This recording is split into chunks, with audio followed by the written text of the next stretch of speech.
já devem ter escutado a história da dona Mônica. A dona Mônica pelejou com o filho. E eles falavam assim, esse filho, tem jeito não. Esse filho seu é um perdido, Mônica. Tem saída não. Esse menino seu só gosta de boemia.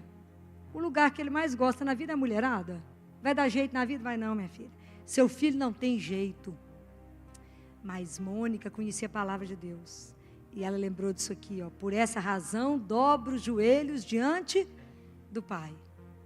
Então a Mônica caiu de joelho pelo filho. Rezou pela conversão desse filho durante 20 anos. Ela se tornou uma santa. E o filho dela é um grande santo. Santo Agostinho, doutor da igreja. E ela, Santa Mônica. Fico imaginando quantas vezes ela escutou falar que aquele filho não tinha jeito.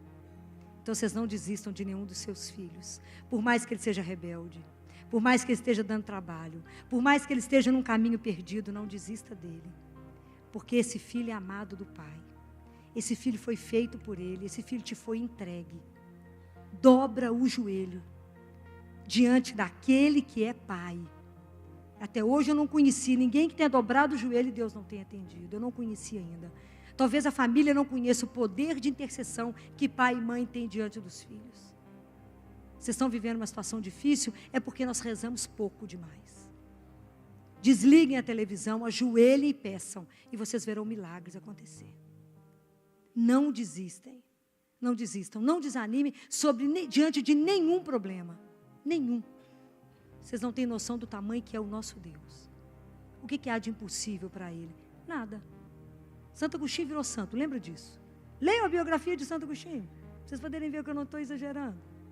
Leiam a biografia dele, e vocês verão como o que Deus pode fazer.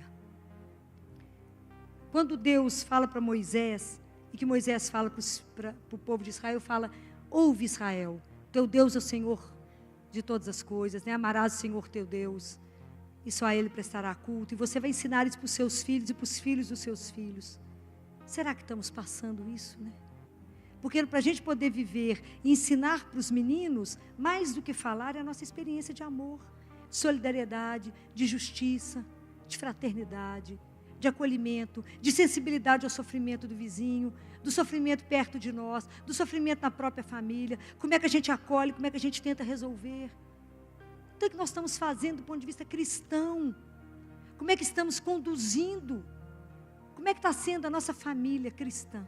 Será que a nossa família é uma família que dá testemunho de que ela é cristã? Que o Deus que dirige aquela casa é o Deus de todas as coisas? É o Senhor de todas as coisas? Então a gente precisa rever tudo que nós estamos ensinando para os filhos, tudo que nós estamos levando para eles, todos os valores que estamos plantando no coração dessas crianças, no coração dos jovens. Com a força que estamos dando para esses meninos na hora de um desemprego, na hora que eles têm qualquer tipo de abatimento. O que nós estamos fazendo com esses meninos? Como é que nós estamos colocando tudo isso para eles? Se a gente não colocar tudo isso diante do Senhor. Fala, vamos conversar com aquele que pode. Eu dobro os joelhos. Isso é uma coisa maravilhosa, nós precisamos de aprender a dobrar o joelho, diante de toda a situação da alegria e da tristeza, porque nós temos um Pai. E o dia que esses jovens, o dia que vocês entenderem que vocês têm um Pai, e viver na dignidade de filho, vocês podem imaginar o que significa isso? Viver na dignidade de ser filho do Altíssimo. Saber que nascemos para Ele. Que tudo que Ele deseja é cada um de nós vivo com Ele. A glória do Senhor é o Filho vivo, é o homem vivo. Essa é a glória do Senhor. Ele nos quer com Ele. E é na família onde Ele revela isso. Jesus veio numa família, não precisava ter vindo. Maria e José eram absolutamente submissos ao Pai. Por isso talvez Jesus tenha sido tão obediente ao Pai. Porque Ele tinha modelo. Os nossos filhos precisam ver a nossa obediência. Não precisa de lamuriação, não precisa de filhos murmurentos. Como é que nós estamos fazendo diante de alguma coisa que não nos agrada? Criar uma família cristã é um desafio. Mas eu quero lembrar uma coisa com vocês. Deus não nos abandona. Ele nunca nos chama para uma missão e nos deixa sozinhos. Jamais. Quem caminha conosco é o Senhor. Se vocês começarem a perceber, Ele está dentro de casa. Se vocês começarem a convidar, vocês o verão. Porque só aqueles que creem podem ver a glória de Deus. Só aqueles que creem. Só aqueles que acreditam, né? Só aqueles que têm o absurdo da fé, pode ver a presença de um Deus vivo, a caminhar com vocês diante de qualquer dificuldade da família. Peça a bênção, é de um pai, e Ele dará. Nunca duvidem, por mais difícil que esteja, por mais trevas que vocês estejam vivendo dentro de uma família, creia naquela luz que está com vocês. Creia naquele pastor que caminha, que vocês já escutam a voz dele, você já conhece a voz dele, que ele irá conduzir cada família para um lugar belíssimo para descansar. Que só Ele pode restaurar a força de vocês na caminhada de pai e mãe que está ali junto com os filhos para ajudá-los a entender que eles são filhos, antes de ser filhos deles, filho do Altíssimo. Eu digo a esses jovens compreender de quem eles são filhos. Se a gente compreender de quem somos, a quem pertencemos.